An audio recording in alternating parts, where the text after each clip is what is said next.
Termoidraulica Susin. Se compri una caldaia, in omaggio il condizionatore. Termoidraulica Susin a zero branco. Qualche locale nevicata a bassa quota su alcuni settori delle nostre regioni. Vediamo dove sarà maggiore la possibilità che si verifichi nel dettaglio di domenica 25 febbraio. Sul Veneto la nostra grafica ci mostra la possibilità che localmente si verifichi del nevischio fino in pianura, specie nella prima parte della giornata. Col passare delle ore, generale miglioramento.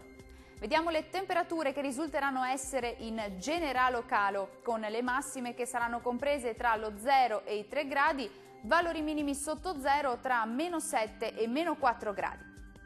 Spostiamoci ora a vedere che tempo farà sul Friuli Venezia Giulia.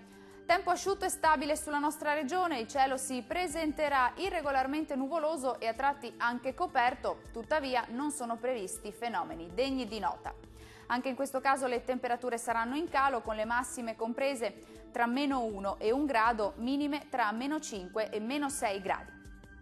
Concludiamo infine con uno sguardo alla situazione del Trentino Alto Adige. Possibili nevicate fino a bassissima quota, ma migliora via via col passare delle ore. Il cielo si presenterà poco o parzialmente nuvoloso. Temperature via via più fredde con le massime che si attesteranno tra i 4 e i 6 gradi, minime intorno ai meno 2 gradi. Il mare sarà molto mosso, localmente mosso, nel Golfo di Trieste, i venti molto forti da nord-est. Dal meteo è tutto, arrivederci.